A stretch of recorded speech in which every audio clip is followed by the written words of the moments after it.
the thing about waves is that you have to learn to look at them and see what they are actually doing. If you see waves, you think they're coming towards you. But if you see a piece of wood laying in the wave, you will see that the wave passes under the piece of wood. And that is because the water hardly moves, it just goes up and down a little bit.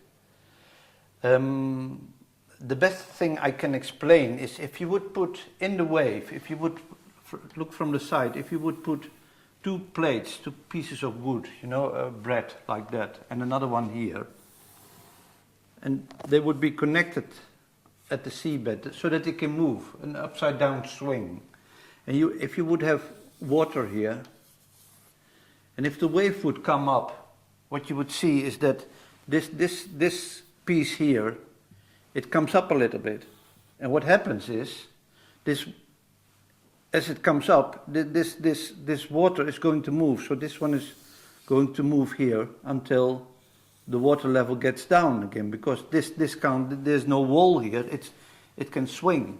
So if it gets down, this piece, this chamber gets smaller, because here's the bottom. So this piece of water gets up. And suddenly the wave is not here anymore, it's here. But the water is still here, and since this piece of water gets up, this thing starts to bend backwards. So actually the water goes even lower. Yeah?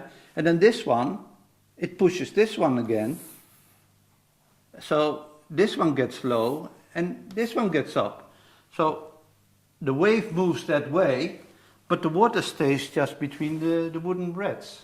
This is that the water goes up and down like that, but you see it goes up and down like that. And if you really watch carefully, and you would take this piece of wood and you would see what the particle is doing that's just laying next to it, you would see that it first goes up, you know. It goes up, coming from here actually, it will go up. You will see it going up until it's here, and then when this piece of wood moves this way, it goes down here until it really moves backwards, and then it's down here. So the water moves like a circle. And that's, if you're in the water, if you're at sea, and you would take your feet from the bottom, you would feel yourself being lifted up and put down again. You're not washed away.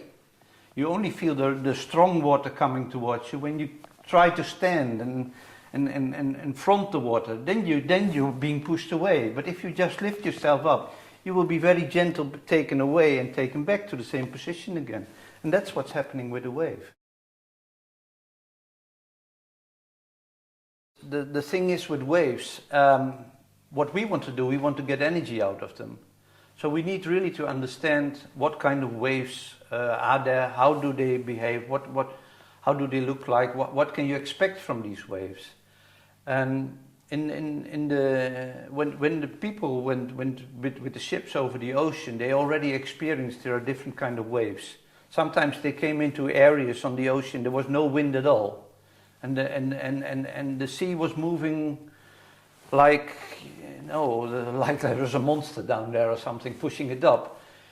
Those we call swell waves. It comes from a swell. It's actually a wave that is not building up anymore. It's dying out. It can be real long waves. Can be hundreds of meters long, and they just come up every 10 seconds. And it feels like they're coming up because you see like a lake of 200 meters rising and going down. That's how a swell wave feels. But actually they're traveling, and they're traveling with a huge speed because it's a wave as well. You know, it's something like this, where there's a little ship on top of it, and it feels like the whole water comes up, but this thing moves as well. And as it makes one cycle, it comes up and goes down. It's actually that you feel it coming up, but the wave goes like this. And then after 12 seconds or so, this wave, which went from here to here, is suddenly there, and you're in the same wave again, so it's out here. This takes about 14 seconds with very long waves. 14 seconds, and the distance can be 200, 300 meters. If you then calculate how fast this wave goes, it goes within a tremendous speed of 100 kilometers per hour. A ship can never hold on with this wave. That's why a ship experiences just the water to come up and go down. But they're actually on a wave and could be taken with it. And that's actually the wind. Or actually, it's the sun, because sun causes winds to go on the earth, to blow on the earth. And when the winds blow over the water, when the water is very flat, it starts with little ripples. It's like when you blow over the water, you see little ripples. And then as the wind keeps blowing, they pull a little bit at the top of these ripples and less at the bottom ones, and these grow. They get larger and larger. So the wind keeps blowing against this. And here you get a kind of vacuum. And when they get too high, we all know this, they start to break. You get all this stuff on top of it, and they break into longer waves. And they get high, and they get longer. So after some time, you get real long waves. And they don't break anymore, and then the storm is going, and you still have waves. And these are the swell waves. So, and these swell waves are interesting. You can imagine if a wave, if it's possible to just raise a mammoth tanker and drop it down in 10 seconds, and it could raise it 2 or 3 meters like that, there's a tremendous amount of energy in there. And it's the thing, how to catch that energy, how to get it out, that people are working on for centuries. Not hundreds of years, centuries. They're working on getting to understand these waves and getting the energy out.